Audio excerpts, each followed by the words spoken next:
Hey folks, this is Vince with Dad's Gaming Addiction, and today we're going to quickly check out Of Life and Land. This is a game that's coming to Steam on April 2nd, 2024. I'm recording this about 3 weeks prior, so what you're looking at here is a preview build and things are still subject to change.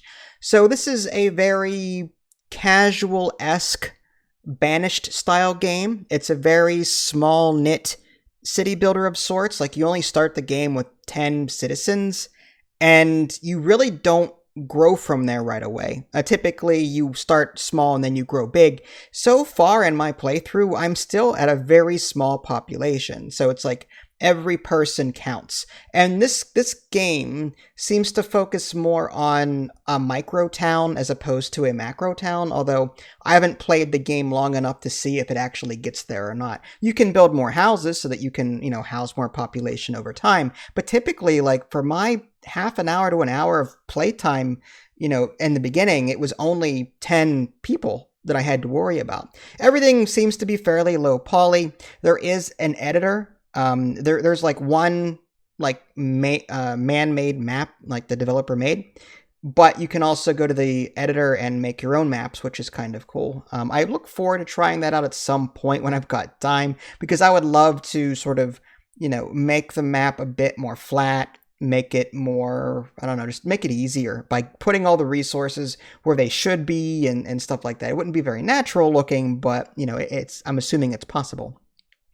So like Banished and other city builder games, you've got resources that you have to worry about. You have to worry about food, there's water, you're going to be putting roads down in various buildings, and people are going to be working in these buildings. So it's all about location with this game. You can put down roads, and you got to be careful not to cover up too many of the resources. I think what separates this game, though, from other games like Banished is that the ecosystem is fairly important. You can hunt animals in this game to extinction. Like if you actually click on an animal, you can actually see its stats and when it's going to mate next and if its needs are met, which is crazy. Like, think RimWorld, okay? RimWorld has a small population style, mechanic to it. This is kind of the same thing, only this is like RimWorld gameplay in the look and style of, say, Banished, if I could make some kind of comparison here.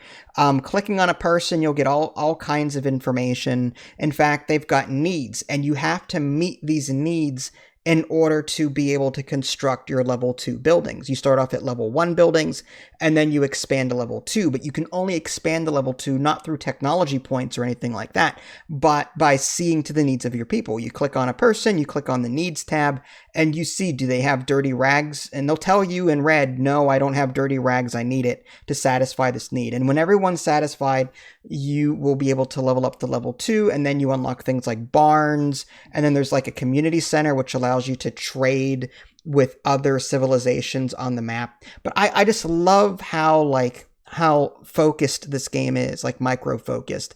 Again, clicking on a sheep and then looking at the needs tab, there's like 7 levels to it, and I can see clearly what it needs and what it wants and whether or not those needs are met. I just think that's really detailed and cool. That's probably my favorite part of the game. There's still seasons you have to worry about. Again, resource collection, making sure that your logistical network is there. Animals can steal your food, so you got to build fences and gates. But overall, I'm enjoying my experience with it so far, and first impressions are good. My only real complaint is the main menu. It looks very like phone appish-y. I wish the main menu were a bit more... looked less like a phone app and more like an actual PC game is what I'm trying to say. Other than that, like once you're in the game, I really had no complaints. There's a lot of information to go through, and the game does hold your hand from the beginning to even to where I'm at now. Again, an hour plus in. There are quests on the right side that tell you what you should build. So yeah, this is a good game. I recommend checking it out. This is Vince. Thanks for watching. I'll catch you all next time. Take care.